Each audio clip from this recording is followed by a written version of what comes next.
제5과 교회란 무엇인가? 교회론에 대해서 함께 나누도록 하겠습니다.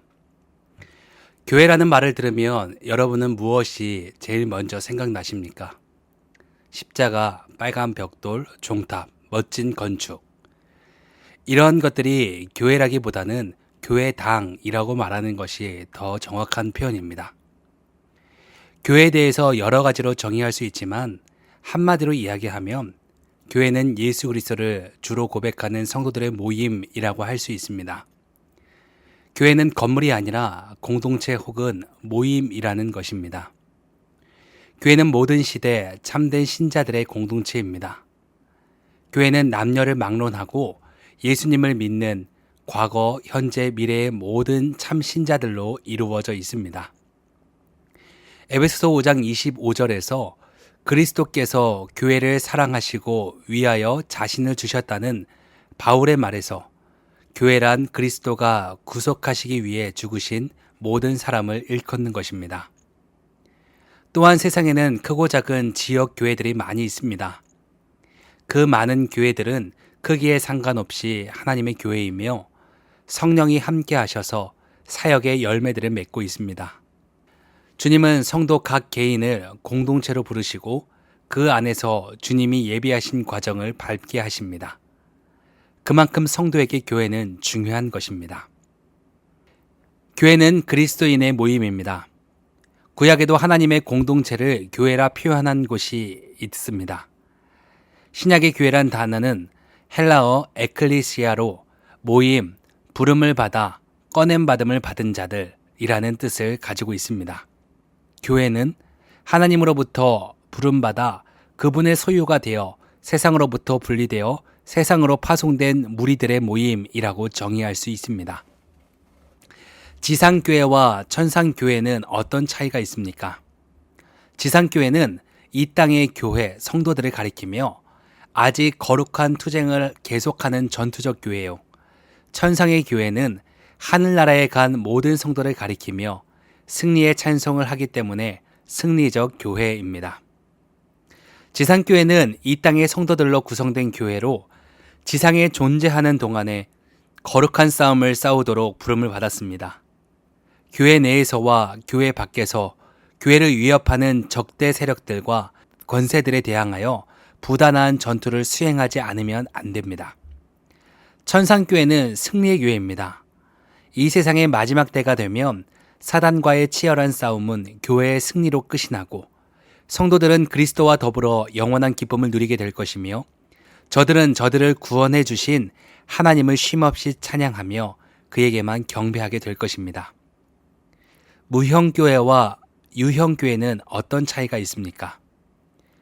먼저 무형교회는 성령의 부르심을 받은 성도들의 영적 지상 조직체입니다. 그런가 하면 눈에 보이는 유형교회는 참신앙을 고백하는 자들의 유기적 지상 조직체입니다. 지상교회 안에 유형과 무형이 있습니다. 유형교회는 세상에서 교인이라 불리는 모든 사람이 모인 단체를 말하고 알곡과 가라지가 함께 있을 수 있습니다. 그러나 무형교회는 하나님만 아시는 참 믿음을 가진 모든 성도들의 영적 공동체입니다. 그러나 누가 참 믿음을 가졌는지 주님 외에 분명하게 아는 사람은 없습니다. 지역교회와 보편교회는 어떤 차이가 있습니까? 지역교회란 어떤 특정한 지역에 모이는 교회를 가리키며 보편교회는 하나님께 택함을 받고 그리스도의 이름으로 부르는 모든 사람들을 포함한 하나의 교회를 가리킵니다. 신앙 고백, 민족, 전통에 따라 어떤 특정한 지역에 모이는 교회가 지역교회라면 하나님께 택함을 받고 그리스도의 이름을 부르며 모든 지역교회들이 보편교회입니다. 예수 그리스도와 인격적인 관계를 맺는 모두를 말합니다. 교회의 세 가지 외적 특성은 무엇입니까? 먼저는 말씀의 참된 전파입니다. 하나님께서 자기 백성을 그리스도의 형상을 따라 만드시는 은혜의 최고의 수단입니다. 따라서 하나님의 말씀을 전파하고 말씀을 따라 사는 삶이 교회의 가장 중요한 표지입니다. 성경에 없는 계시를 만들거나 시대 정신을 가르치는 것이 아니라 성경 말씀에 최종적인 권위를 두고 이 시대 가운데 말씀을 수호하는 것이 바른 표지입니다. 이는 성도들을 세우고 성장시키며 믿지 않는 사람들을 전도하기 위하여 반드시 필요합니다. 두 번째로 성례의 정당한 집행을 위하여 교회의 외적 특성이 있습니다. 말씀으로 인한 내적이고 영적인 은혜를 외부적이고 가시적으로 나타내는 표시가 성례입니다. 따라서 말씀에 근거한 성례, 즉 세례와 성찬을 바로 시행하는 교회가 바른 교회입니다. 웨스터민스터 신조에 보면 성례전은 그리스도께서 그의 교회에 보이시고 은혜 언약 안에 있는 자들에게 그의 중보의 은혜를 인치고 나타내며 그들의 믿음과 각종 은혜들을 증가시키시며 그들로 하여금 복종케 하고 그들의 사랑과 서로의 교제를 소중히 여기고 증거하며 그리스도 밖에 있는 자들로부터 그들을 구별하기 위해 친히 제정하신 거룩한 규례이다 라고 기록되어 있습니다. 세 번째 외적 특성은 권징의 신실한 시행입니다. 권징을 통해서 이단적인 가르침을 한다면 조치를 취하고 교리의 순수성을 유지하는 것이며 권징을 통해서 교회 안의 질서를 어지럽게 하는 자를 회개로 이끌고 성례의 거룩성을 보호한다는 데 의의가 있습니다. 권징이 남용되어서는 안 되지만 오늘날은 불의한 일들을 보면서도 교회의 순수성을 제대로 지키지 못하는 경우가 있습니다. 그리고 그것은 기독교 윤리의 부재로 이어집니다. 성례에 대하여서 좀 더 구체적으로 살펴보기를 원합니다. 성례의 정의는 주님께서 행하라 명하시고 하나님의 말씀 없이는 집행할 수 없기 때문에 결코 말씀과 분리되는 법이 없습니다. 성례란 내적이고 영적인 은혜를 외부적이고 가시적으로 나타내는 표시입니다. 성례의 목적은 은혜 계약 안에 있는 사람들에게 그리스도의 구속의 유익을 전하고 인치고 나타내는 것입니다. 우리가 교회의 지체임을 보여주는 눈에 보이는 상징이요 보증입니다. 성례에는 세례와 성찬이 있는데 먼저 세례는 예수 그리스도를 믿음으로 말미암아 죄 씻음을 받고 죽음에서 생명으로 옮겨진 자들이 그리스도와 더불어 연합됨을, 그리고 그리스도를 주로 믿는 자들이 머리 되신 그리스도 안에서 피차 하나의 몸이 됨을 물을 가지고 표하고 인치는 의식입니다. 세례의 기능은 죄 사함과 칭의에 대한 상징이자 동시에 보증이 되며 거듭남과 그리스도와의 연합과 성령을 받은 것에 대한 상징과 인침이며 주님의 몸인 교회의 지체가 되었다는 상징입니다. 침례와 세례에 대하여서 궁금한 사람이 있을 것입니다. 세례를 베푸는 교단이 있는가 하면 침례를 베푸는 교단도 있습니다. 방법은 물을 뿌리거나 찍어 바르거나 붓거나 물속에 잠그는 등 여러 가지가 있을 수 있습니다. 왜냐하면 세례라는 단어는 물의 적심, 담금, 찌금, 염색, 씻음, 목욕 등의 의미를 포함하고 있기 때문입니다. 이 단어는 세례뿐 아니라 손가락 끝으로 물을 찍거나 떡을 적셔서 나눌 때에도 사용되었습니다. 중요한 것은 방식이 아니라 참된 믿음과 신앙 고백이요, 이것을 가능하게 하는 하나님의 은혜입니다. 세례에 필요한 것은 물의 사용 방식이 아니라 물과 함께 계셔야 할 그리스도의 피로 말미암은 성령의 역사입니다. 또 성찬은 그리스도가 정하신 대로 그의 죽으심을 상징하는 떡과 포도주를 그가 다시 오실 때까지 나누는 언약의 식사입니다. 성찬의 의미는 떡은 그리스도의 살을, 포도주는 그리스도의 피를 상징합니다. 예수 그리스도의 죽으심에 참여함을 확증하는 것으로 자신이 그리스도와 연합되었고 그의 죽음에 참여하였음을 상징적으로 보여주는 것입니다. 또한 그리스도의 속죄의 은혜에 의해서 새 언약에 참여함을 표시하고 확증합니다. 그리스도 안에 있는 모든 복과 유익을 소유했다는 사실로 감사하게 되며 그리스도께로부터 생명을 얻고 그리스도인의 삶을 살 수 있는 능력을 받은 것을 말합니다.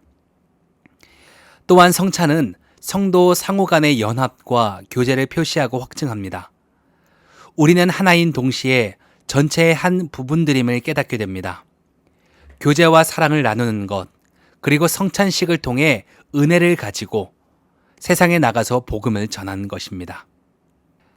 성찬의 대상은 모든 사람을 위해 제정된 것이 아니라 예수 그리스도를 믿는 성도들을 위한 것으로 아직 분별할 수 있는 연령에 이르지 못하는 아이들은 성찬에 참여하는 것이 합당하지 못하며 진실한 성도라도 자신이 성찬에 참여할 자격이 있는 영적 상태인지 주의 깊게 살펴보아야 합니다.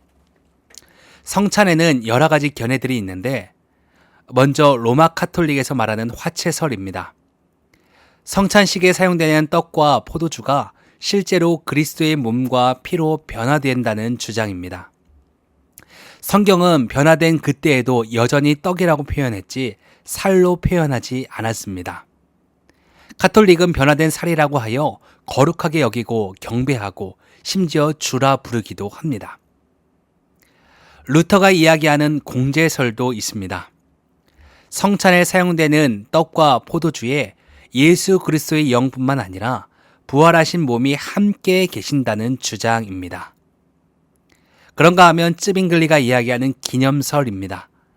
성찬은 단지 교회의 회중이 예수 그리스도의 죽으심을 기념하는 의식에 불과하다라고 이야기합니다. 이에 대하여 로마 카톨릭은 강하게 반발합니다. 우리는 개혁주의로 영적 임재설을 믿습니다. 성찬 중에 그리스도께서 성령을 통하여 영적으로 임재하신다라는 주장입니다. 교회는 왜 권징을 시행해야 할까요? 바로 교리의 순수성을 유지하며 성례의 거룩성을 보호하기 위함입니다. 교회 안에서의 권징의 시행의 기준은 다음과 같습니다.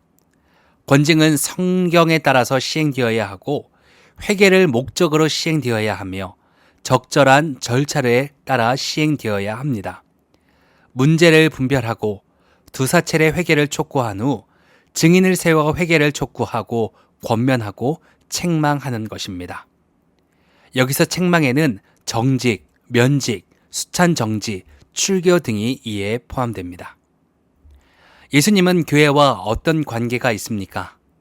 예수님은 교회의 머리가 되시며 모든 권위의 근원이 되시고 말씀과 성령으로 교회를 다스리는 주인이 되십니다. 교회를 묘사하는 표현들은 여러 가지가 있는데 성부 하나님과 관련해서는 가족으로, 성자 하나님과 관련해서는 신부로, 성령 하나님과 관련해서는 성령의 전으로 묘사합니다. 교회는 하나님의 가족입니다. 아버지가 있는 따스한 가정과 같습니다. 권속이란 표현은 우리를 돌보아 주시는 하나님의 사랑을 나타냅니다. 공동체를 통해 세상에서 얻을 수 없는 가족의 사랑과 행복과 위로를 경험하게 하십니다. 교회는 그리스도의 몸입니다. 그리스도와 연합되어 생명력을 가지고 있고 그리스도가 머리로 다양한 지체를 가지고 있습니다. 교회는 양의 무리입니다. 주님이 목자가 되셔서 양을 인도하십니다. 양은 약하나 주님은 그 양을 위하여 목숨을 버리십니다. 교회는 그리스도의 신부입니다. 교회는 그리스도의 희생과 사랑으로 거룩하고 흠이 없고 영광스럽게 되며 가장 친밀하고 서로 주고받는 유일한 사랑입니다. 교회는 성령의 전입니다. 교회는 성령으로 다스리는 공동체이며 하나님의 임재가 있는 곳입니다. 교회는 하나님의 군대입니다. 공중의 권세 잡은 악의 세력과 싸우며 영적인 전쟁을 수행하기 위해 부름받은 군사들입니다. 대장 되신 예수님을 따라 마귀의 권세 가운데 포로된 자들과 억눌려 있는 잃어버린 영혼을 구원해내는 역할을 감당해야 합니다. 교회에는 3대 영적 권세가 있습니다. 교훈권과 치리권과 봉사권이 그것입니다. 먼저 교훈권은 교리권이라고도 말하는데 가르치는 권세를 말합니다. 그리스도의 선지자적 사역을 반영하는 것으로 진리를 보수하고 계승하는 권세입니다. 하나님은 교회에게 진리를 수호하고 성도들에게 말씀으로 가르치는 권세를 주셨습니다. 그리고 교회 밖에 있는 자들에게 말씀을 선포하는 진리의 증인으로서의 권세를 주셨습니다. 7위권은 그리스도의 왕적 사역을 반영합니다. 교회의 모든 일을 질서 있고 단정하게 하는 권세로 하나님은 교회에게 다스리는 권세를 주셔서 질서와 순결을 유지하는 권세를 주셨습니다. 봉사권은 사랑으로 섬기는 권세로 그리스도의 제사장적 사역을 반영합니다. 가난한 자와 병든 자를 돌아보는 권세입니다. 하나님께서는 하나님을 섬기는 예배의 권세와 기도하는 것과 병 고치는 것과 불쌍한 자에게 사랑을 베푸는 자선의 권세를 주셨습니다. 주님의 본을 따라 성도들의 문제를 도우고 구제하고 섬기는 것이 이에 해당됩니다. 교회의 사명은 하나님을 향한 예배와 성도들을 양육하는 것과 그리스도인들의 교제, 약한 자들을 위한 봉사와 구제, 또 그리스도인의 증거입니다. 먼저 하나님을 향한 예배는 하나님의 이름을 거룩히 여김을 받으시게 하고 영광을 돌리는 것, 하나님을 찬양하고 높이고 경배하는 일로 우리를 만지시고 위로하시는 일이 예배를 통해 이루어집니다. 성도들을 향한 양육, 가르침과 훈련은 주님을 알고 주님의 뜻을 행하며 주님처럼 되기를 위하여 해야 하는 교회의 사명입니다. 그리스도인들의 교제는 먼저 하나님과 백성들과의 친밀한 과제, 그리고 그리스도인들 상호 간에 나누는 친교, 공통적인 믿음과 경험 그리고 표현 등을 이야기합니다. 하나님은 성도의 교제를 기뻐하십니다. 또한 교회는 약한 자들을 향한 사역, 즉 봉사와 구제를 해야 합니다. 예수님께서 오신 것은 섬김을 통해 하나님 나라의 통치를 보이시기 위하심입니다. 사도들이 복음을 전하고 이웃을 방문하고 다른 일을 가르치고 사회에 대한 교회의 책임과 사명을 하는 것입니다. 빛과 소금으로 봉사하는 곳, 우리 이웃을 내 자신처럼 사랑하는 것, 세상에 곤고하고 궁핍한 사람들에게 손과 발이 되어주는 것, 이것이 바로 교회의 사명입니다.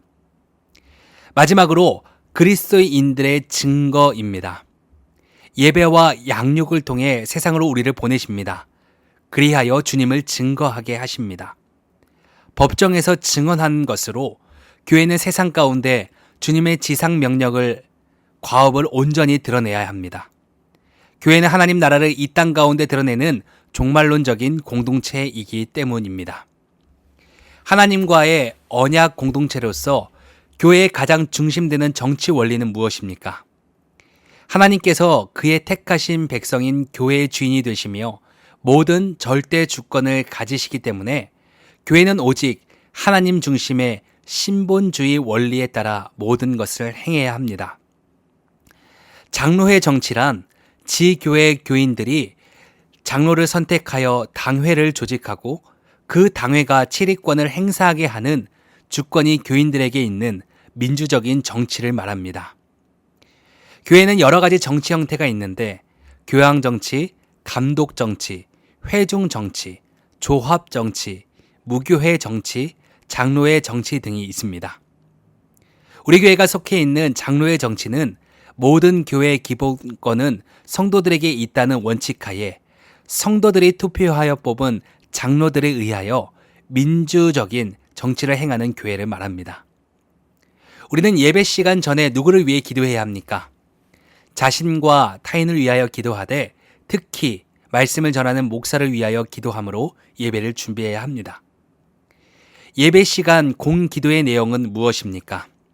하나님을 향한 영광, 각양 은혜의 감사, 참된 회개, 하나님의 은혜와 축복을 간구, 가정, 교회, 국가, 세계를 위하여 그리고 예수님의 이름으로 기도해야 합니다. 교인은 물질을 어떻게 사용해야 합니까? 모든 물질은 주께 받은 것으로 주의 사업을 위하여 선용해야 합니다. 헌금의 표준은 무엇입니까? 11조와 감사를 표준으로 몸과 마음과 모든 물질을 바치는 마음으로 해야 합니다.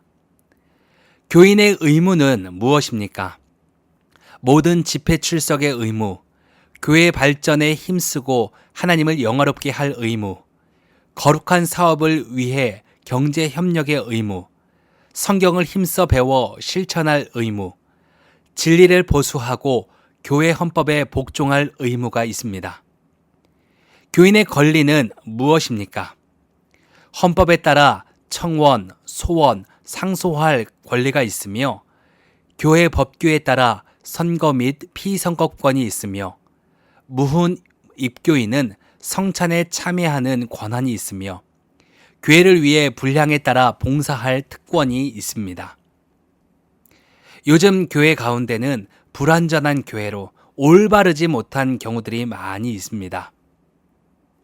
일상을 제쳐두고 교회 일만 하라고 혹사하는 교회, 목회자의 잘못과 분쟁, 외적인 건물이나 숫자나 불리려는 도덕성을 상실한 교회, 사람들의 이중적인 모습들에 상처받고 너무 세속적이고 기복주의고 인본주의적인 모습으로 힘들어하는 그런 교회들을 보게 됩니다. 그러나 초대교회에도 문제는 많이 있었습니다. 에베소 교회는 첫사랑을 잃었고 라오디게아 교회는 미적지근하였으며 고린도 교회, 갈라디아 교회도 성적인 문제, 거짓 가르침, 우상 숭배, 분열 등의 문제가 다분했습니다. 교회는 구원받은 죄인들의 모임으로 여전히 죄와 싸우고 변화해가는 과정 가운데 놓여진 무리입니다. 완벽한 교회는 없습니다. 사람을 보고 실망하지 않기를 바랍니다. 나를 보면 나같이 엉망이고 죄 많은 사람들이 모인 곳이 교회입니다. 그런 나를 주님이 만들어 가시듯 교회를 통해 하나님은 일하실 것입니다. 교회가 바른 모습을 보이지 않는다 할지라도 우리는 교회를 지키며 개혁하며 세워나가야 되는 이유는 예수님이 세우셨기 때문이며 주님께서 세우신 공동체를 위한 분명한 목적이 있기 때문입니다. 우리의 영적 성장을 위해서 우리는 교회가 필요합니다. 홀로 신앙 생활을 하는 것은 더 쉽게 넘어집니다. 세상을 향하는 사명도 있습니다. 혼자서는 해결할 수 없는 공동체적 사명이 교회를 통해 이루어집니다. 주일의 교회는 교회 안에 모이고 공동체로서 함께하고 충전하는 교회라면 주중의 교회는 내가 있는 곳에서 흩어진 교회로 세상에 나가서 사역을 하는 교회입니다. 요약하겠습니다. 교회는 건물이 아니라 하나님께 부르심을 받은 성도들의 모임입니다. 말씀이 제대로 전파되지 않고 성례가 정당하게 거행되지 않으며 권징이 시행되지 않는 교회는 참된 교회가 아닙니다. 예수 그리스도가 머리이시며 교회는 반드시 승리합니다. 이상으로 5가 교회란 무엇인가 강의를 마치도록 하겠습니다.